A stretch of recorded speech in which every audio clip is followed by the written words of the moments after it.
easy to follow a Hall of Famer, 3 championships, 400 wins, and that's in 2 colleges. So that only speaks to the amount, of the personality and who Roy Williams is.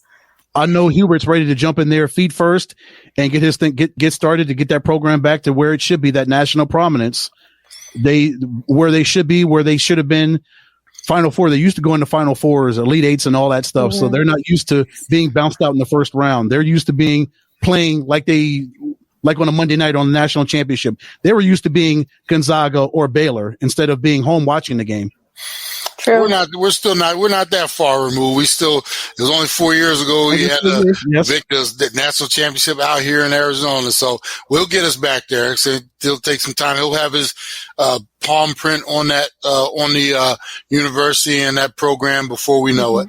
Yes, they're not too far from returning to Final Fours and what we're used to seeing. It'll take some time, I agree, but they'll soon make it back there. I know for sure. Yeah, I'm interested, guys, to see how this rivalry is going to change between North Carolina and Duke now that Hubert Davis is the head coach and he's going to go up against Coach K now. How do you think that dynamic is going to work out between those two, Ed? He's going up against another head coaching legend and a team that I can see in your face that there's no love. There's no love. I don't care who's coaching. I mean, we went through some years when I couldn't even name some of our head coaches, before Roy got there, and we went through some real rough times. And Coach Smith, of course. Yeah, I don't care what the record is. We can go 2-30 as long as we beat Duke both those times. Those 2 wins, it's a good season for me. So that's how much hate there is. But like I said, it's hate, but it's respect as well. I know they, Coach Krzyzewski and, I got my people out there I go back and forth with. I mean, the only reason there is a rivalry is because both sides are, putting up a fight. And we, like I said, there's a reason why we don't like each other, but there's also a reason why we all respect each other. But, I'll do a quick story of that same event I went to a few years ago. I was over there in Florida and I got to meet Roy. One of those infamous pictures I took a picture with, what's his name? Who was their dude that hit the shot against Kentucky? Christian Laettner. Yeah, Christian Laettner. I got a picture with him and it was I wanted to put that dude in the headlock, but he's a whole lot bigger than me. So, I just let that one go. But yeah, I gave him his respect, but yeah, like I said, it's love and hate. Yeah. Oh, love that story. But I want to go ahead and ask you this. We're talking a little, NBA combo with college, but there's been some fines issued this last week in the NBA. One is Kevin Durant. He's been fined $50,000 for offensive language in social media interaction with an actor. And then Buddy Hield has been also fined $20,000. He's with Sacramento Kings for inappropriate language towards game officials. So it seems like, NBA is not tolerating this whatsoever. And they're going to say, and if you're going to have this type of actions, you're going to be penalized in one way or another. So something at least I don't think we've seen or has been coming to light so often in the past as it is now. What do you guys think about the NBA imposing these fines on players? I mean, I think it's necessary because of the advancement of social media. Back in the day, you didn't hear from a player unless he was being interviewed with a microphone in front of his mouth and then words written in the paper the next day.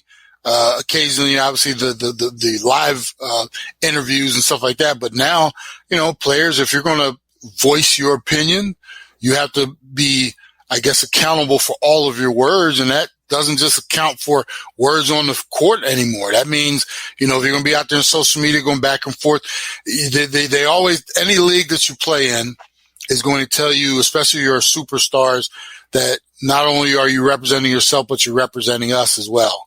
So if you want to run your mouth, if they don't like what you're saying, they're going to jump in that pocketbook. And especially because they don't want this to become something that gets too far out of hand. You don't police this. Next, who knows what everybody's saying back and forth. So, you never thought you'd get to a day where a player could lose, that much money, $50,000 for something he wrote on his own time to somebody else that doesn't have anything to do with the league. But that's where we're at right now. And like I said, that's all the impact of social media.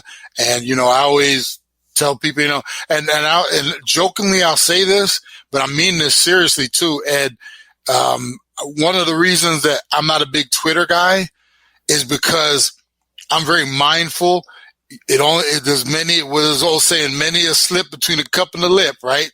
Mm-hmm. You see so many people voicing their opinion and saying something, and the next thing you know, they're losing jobs, they're, being dropped from brands and that, and I'm always mindful of that. And I know, I have opinions on a lot of different things. You will never hear the ones that I don't want you to hear, because unless you come in my bedroom and I'm sleeping and talking in my sleep, you're not going to hear it. But a lot of these guys, they get on the, Twitter and Instagram and all these other TikTok, whatever you want to call it, and they think, well, I can say it, but you go ahead and say it. And next thing you know, somebody's going to be digging in your pocket or, taking a contract back from you. So I try to warn everybody all the time, use it responsibly. And when you don't, this is what happens. Yeah, it'll definitely come at a price. It will, a financial price. I'm sure that Kevin Durant and Buddy Hield, what they were fined comes probably under a personal conduct policy that the NBA has in place for its players. So Kevin Durant sits there and he goes back and forth with Michael Rappaport and all the nasty stuff that went on that social media feud between him and Rappaport was just not good. Not a good look for KD, not a good look for the Brooklyn Nets as an organization, because as you mentioned, Ed, he represents the Brooklyn Nets. He represents the National Basketball Association, and you cannot have one of your top stars, one of your top 3 stars out here having a feud with an actor over something so stupid and petty. And you're out here just using all kind of foul language, and you're trying to represent a multi-billion-dollar conglomerate in the NBA and another multi-billion-dollar conglomerate in the Brooklyn Nets, and you're out here doing all this stuff, all this silly nonsense on social media, and you think you won't be subject to a fine of $50,000? Yes, you should.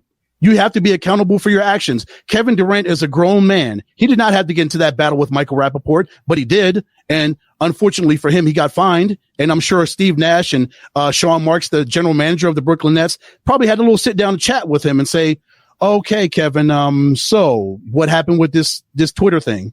That's not a good look for you. That's not a good look for us as an organization. So the NBA had to lay the hammer down on him and on Buddy Hield for the inappropriate language he used toward the game officials. You cannot sit there and disrespect game officials.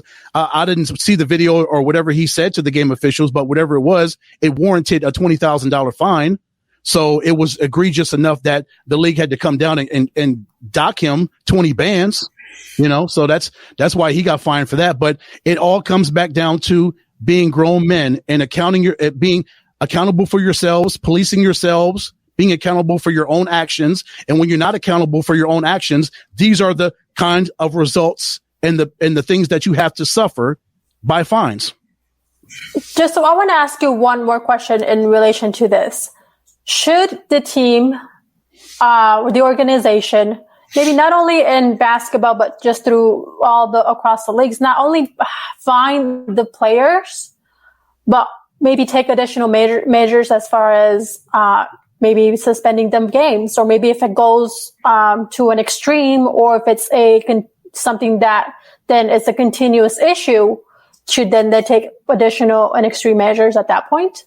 I think, if you're a repeat offender, first offense, I see them finding them, try to hit them in the pocketbook, sit them down, have a conversation. If it's something that continues on, especially from one individual, you do have to get to the point where, well, if it's not going to affect you if hitting you in your pocketbook doesn't affect you, then, maybe we do have to sit you down. But, initially, I think actions have to be much more egregious to start warranting suspensions, because we also have to remember, Johanna, you start suspending players, you're going to have to deal with the players union, because you're now kind of stepping over lines and, but, those are things I'm sure they speak about in the collective bargaining agreements, and who knows, they might have some provisions, tiers and levels of offenses, and you reach this level, and next thing you know, we're going to sit you down for a bit. But I imagine it's got to go a long way. And I actually have to catch up on my homework too. I actually have to go and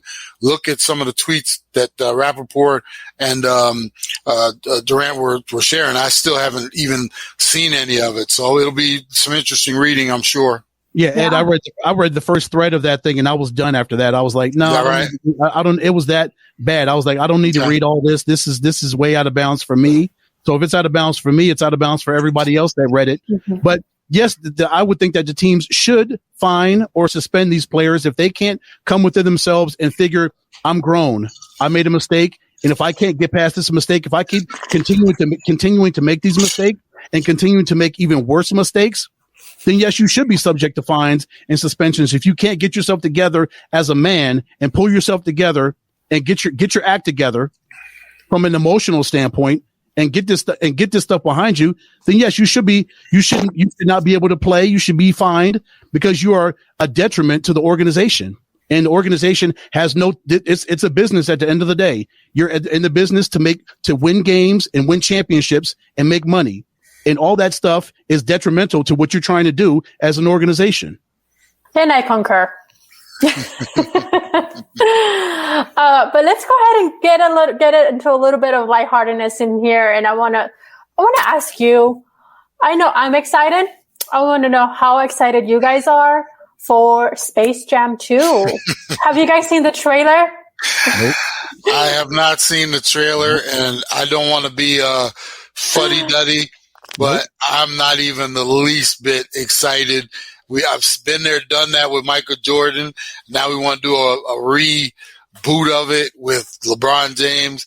I think I'll pass on that one, Joanna. But you can tell me exactly what you think of it after you watch it. How's that?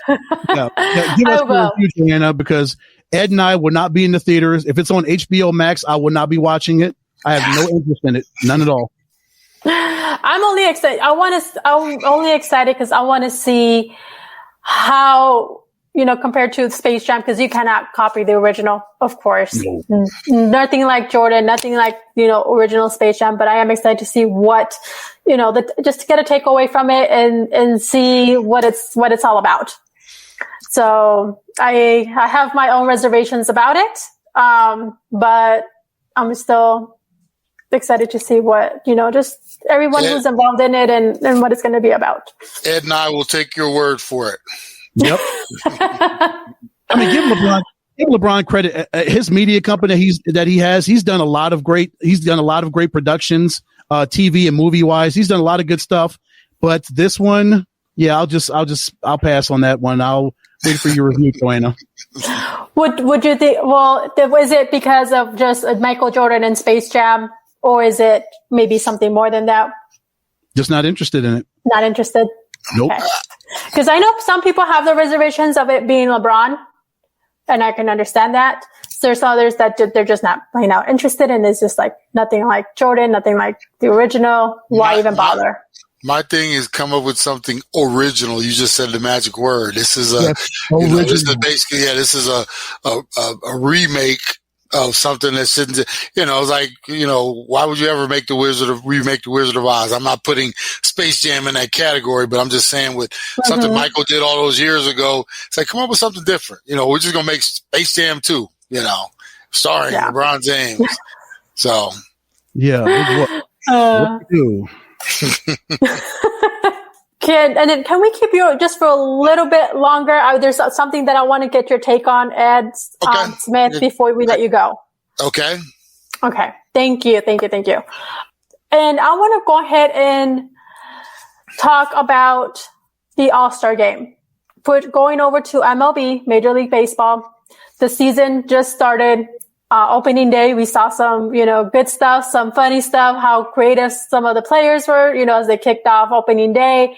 We saw, just how explosive opening day was just coming back and playing and actually having a legit opening day, ritual. You can say. But with that also came All-Star game and the draft being pulled from Atlanta. Now, due to the voting laws that have been passed in Georgia last March. Now the Rockies will be hosting the All-Star game in Denver. So this will be the second time that the Rockies get to host the All-Star game. They last previously hosted in 98. The Dodgers will be